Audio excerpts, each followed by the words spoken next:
ಸಮಾಚಾರ ನ್ಯೂಸ್ಗೆ ಸ್ವಾಗತ. ನಾನು ಮಂಜುಳಾ ಕೊಂಡರಾಜನಹಳ್ಳಿ, ಕೋಲಾರ. ಸ್ನೇಹ ಅಂದರೆ ಭುಜದ ಮೇಲೆ ಕೈ ಹಾಕಿಕೊಂಡು ನಡೆದಾಡುವುದಲ್ಲ. ನಿನಗೆ ಎಷ್ಟೇ ಕಷ್ಟ ಬಂದರೂ ನಿನ್ನ ಹಿಂದೆ ನಾನಿದ್ದೇನೆ ಎಂದು ಭುಜ ತಟ್ಟಿ ಹೇಳುವುದೇ ಸ್ನೇಹ ಎಂಬಂತೆ ಇತ್ತು ಪುಟ್ಟು ಆಂಜಿನಪ್ಪ ಹಾಗೂ ಸಂತೋಷ್ ಬೆಳ್ಳೂಟಿರವರ ಸ್ನೇಹ. ವಿಧಿಯಾಟಕ್ಕೆ ಹೊಣೆ ಯಾರು ಎಂಬಂತೆ ಕೆಲ ದಿನಗಳ ಹಿಂದೆ ಬೆಳ್ಳೂಟಿ ಸಂತೋಷ್ ಅವರು ನಿಧನರಾಗಿದ್ದು ಪುಟ್ಟು ಆಂಜಿನಪ್ಪ ಅವರ ಜೀವನದಲ್ಲಿ ಬರಸಿಡಿಲು ಬಡಿದಂತಾಯಿತು.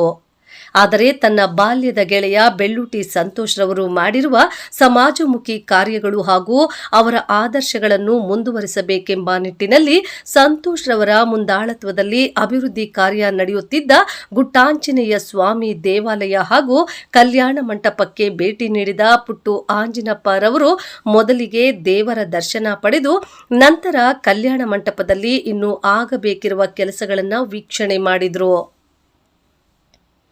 ನಂತರ ಮಾತನಾಡಿದ ಪುಟ್ಟು ಆಂಜಿನಪ್ಪರವರು, ನನ್ನ ಬಾಲ್ಯದ ಗೆಳೆಯ ಬೆಳ್ಳೂಟಿ ಸಂತೋಷ್ ರವರು ಬೆಳ್ಳೂಟಿ ಗೇಟ್ ಬಳಿಯ ಗುಟ್ಟಾಂಜನೇಯ ಸ್ವಾಮಿ ದೇವಾಲಯದ ಅಭಿವೃದ್ಧಿಗೆ ಹಾಗೂ ಕಲ್ಯಾಣ ಮಂಟಪದ ಅಭಿವೃದ್ಧಿಗೆ ಸಾಕಷ್ಟು ಶ್ರಮಿಸಿದ್ದು ಈ ಭಾಗದ ಬಡ ಜನತೆಗೆ ಶುಭ ಕಾರ್ಯಗಳಿಗೆ ಕಡಿಮೆ ವೆಚ್ಚದಲ್ಲಿ ಕಲ್ಯಾಣ ಮಂಟಪ ದೊರೆಯಲಿ ಎಂದು ಈ ಕಲ್ಯಾಣ ಮಂಟಪವನ್ನು ಅಭಿವೃದ್ಧಿಪಡಿಸುತ್ತಿದ್ದು ಕಲ್ಯಾಣ ಮಂಟಪದ ಇನ್ನೂ ಸ್ವಲ್ಪ ಕೆಲಸಗಳು ಬಾಕಿ ಇರುವಾಗಲೇ ಸಂತೋಷ್ ನಮ್ಮನ್ನು ಅಗಲಿದ್ದಾರೆ.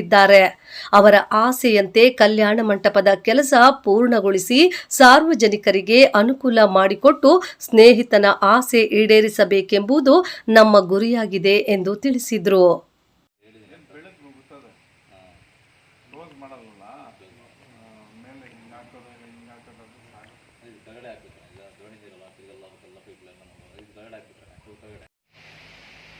ಬೆಳ್ಳೂಟಿ ಗೇಟ್ನ ಬಳಿ ಇರುವಂಥ ಗುಟ್ಟಾಂಜನೇಯ ಸ್ವಾಮಿ ದೇವಸ್ಥಾನ ಮತ್ತು ಕಲ್ಯಾಣ ಮಂಟಪ ನಮ್ಮ ಸ್ನೇಹಿತರು ಸಂತೋಷ್ ಬೆಳ್ಳೂಟಿ ಅವರು ಭಾಳಷ್ಟು ಆಸಕ್ತಿ, ಜವಾಬ್ದಾರಿ ಒಂದು ಗ್ರಾಮಸ್ಥರ ಒಂದು ಸರ್ಕಾರದಿಂದ ಸಾಕಷ್ಟು ಜೀರ್ಣೋದ್ಧಾರ ಮಾಡಿ ಒಂದು ಭಾಳಷ್ಟು ಕೆಲಸನ ಮುಗಿಸಿ ಇನ್ನೇನು ಸಮರ್ಪಣೆ ಮಾಡಬೇಕು ಸಾರ್ವಜನಿಕರಿಗೆ. ಈ ಹಂತದಲ್ಲಿ ಅವರು ಆಕಸ್ಮಿಕವಾಗಿ ನಿನ್ನ ಹೊಂದಿರುವಂಥದ್ದು ನಮ್ಮ ದುರದೃಷ್ಟಕರ.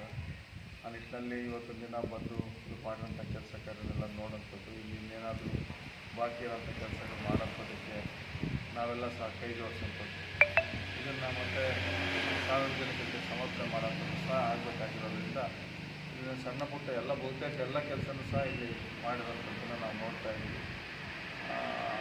ಏನೋ ಒಂದಷ್ಟು ಸಣ್ಣ ಪ್ರಮಾಣದಲ್ಲಿ 1-2% ಅಷ್ಟು ಕೆಲಸ ಬಾಕಿ ಇದೆ. ಸೊ ಅದನ್ನು ಮುಗಿಸಿ ಸಾರ್ವಜನಿಕರಿಗೆ ಸಮರ್ಪಣೆ ಆಗಬೇಕಿದ್ದು, ಇದರ ಉಪಯೋಗನೂ ಸಹ ಅವರ ಹೆಸರಲ್ಲಿ ಸಾಗಬೇಕು ಅಂತೇಳಿ ನಮ್ಮಗಳ ನಾವೇನು ಮಾಡ್ಬೋದು ಅಂತೇಳಿ ಅದರ ಪ್ರಯತ್ನದ ಭಾಗವಾಗಿ ಇದನ್ನೆಲ್ಲವೂ ಸಹ ನೋಡ್ತಾ ಇದ್ದೀವಿ. ಈ ಸಂದರ್ಭದಲ್ಲಿ ಹಿತ್ತಲಹಳ್ಳಿ ಮುನಿರಾಜು, ಮಳಮಾಚನಹಳ್ಳಿ ಮುನಿರಾಜು ಹಾಗೂ ಬೆಳ್ಳೂಟಿ ಗ್ರಾಮಸ್ಥರು ಇದ್ದರು. ವರದಿ ಮಳಮಾಚನಹಳ್ಳಿ ಗೋವರ್ಧನ್.